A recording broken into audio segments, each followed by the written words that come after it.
Hello, we are coming to you today with a practitioner tip and a quick conversation that we want to have to hopefully give you some insight and resources that can help you in your practice, whatever practice that may be. If you're working as a health coach or a nutritionist or an herbalist or maybe a naturopath, we are hoping that these tools can help you as you work with clients in your practice to kind of move through any areas that feel sticky and just support you. So the question that we want to explore today is around if you have a client that you're working with that doesn't feel like they are progressing from week to week, what can you do in your sessions to kind of help support that? So Megan, I'm going to toss it to you now.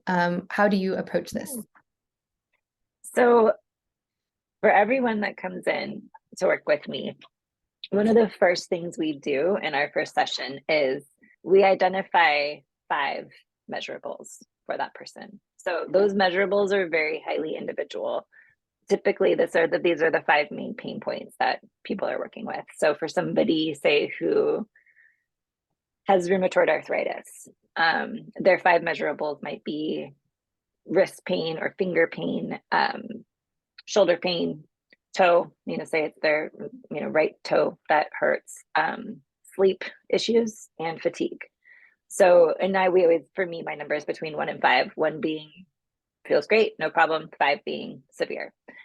And one of the things I find is, especially for people who are dealing with really complex or complicated issues or symptoms or diseases, and where there's trauma involved in the disease itself, and there's a lot of feelings of fear, there's a lot of feelings of my lab numbers aren't getting better, or my lab numbers are getting worse, but I'm feeling better and I don't understand. There's just so many pieces in here and pieces of trauma, I feel like, for our clients. And so a story can oftentimes form, right? And it's our story. I know I have a story around my chronic stuff. I know you have a story around your stuff, Christina. So and how often do those stories serve us? And how often are we so stuck in them that we can't see what's really happening? So I like the 5 measurables because somebody can come in saying, I'm not feeling any better, but say 2 weeks ago, they gave me a 4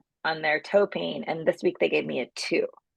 That then gives us a lot to explore of what's changed. What did we do differently in the last couple of weeks? Can you tell me why tell me more about that too. Like, you're saying that you feel like nothing's getting better, but let's talk a little bit more into this. And it really allows the patient or the client to go into their environment and go deeper into their being, as opposed to sticking with numbers, say from a doctor or from a lab that they've come in. Even if it's a lab that we are running, it's so important to really go into the individual's environment as much as possible. And there's Gus, who just said hi. It was a little Gussie cameo. Hold on, buddy. Yes, totally. And I think the difference between that, I like having the 5 measurables, and they're often something that you will identify with the client, right? Like, kind of choose what are the main pain points for them, because sometimes we can do intake forms where we have tons of things we're measuring, but having the 5 measurables is really helpful. And that story, I recently implemented this last week with a client of mine that has Crohn's, and was just feeling like every time we came into the session, like I could see a little bit that she was getting better, but she has had that story since she was very young, that nothing she does works.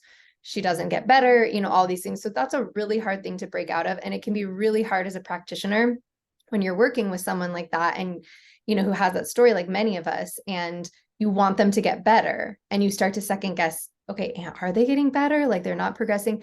But the metrics just allows it to be, okay, cool, let's see. And something might get worse one week, and that's okay. It can tell us, like you said, it can lead into a conversation of what happened. Like, what do we notice here? But more often than not, it's actually, I find, is reflecting to people that they are getting better. Like, I find that all the time. Yeah. It's the deepening. It's the power of deepening in with people. Sorry.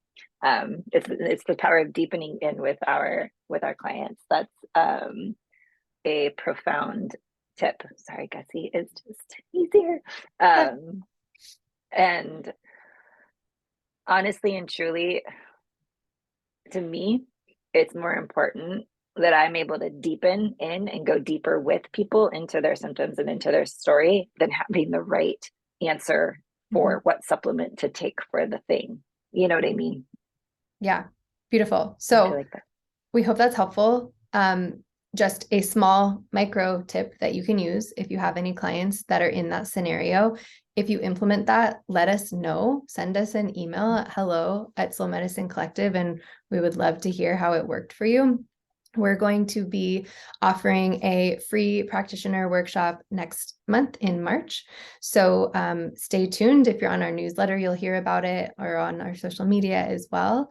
And then we'll be launching our practitioner mentorship program in April. So lots of really exciting things here. And our goal is to just really support you as a practitioner and build community around this, so you don't feel like you are by yourself in it, because you're absolutely not. Anything else? Oh, yeah, we're also talking about potentially starting a practitioner coffee hour once a month Yes. or once every few weeks. So if that's of interest, please just hit us up at hello@Slow Medicine Collective and let us know if a coffee hour, which would be totally free, just us being able to gather as practitioners and connect, would be of use or helpful.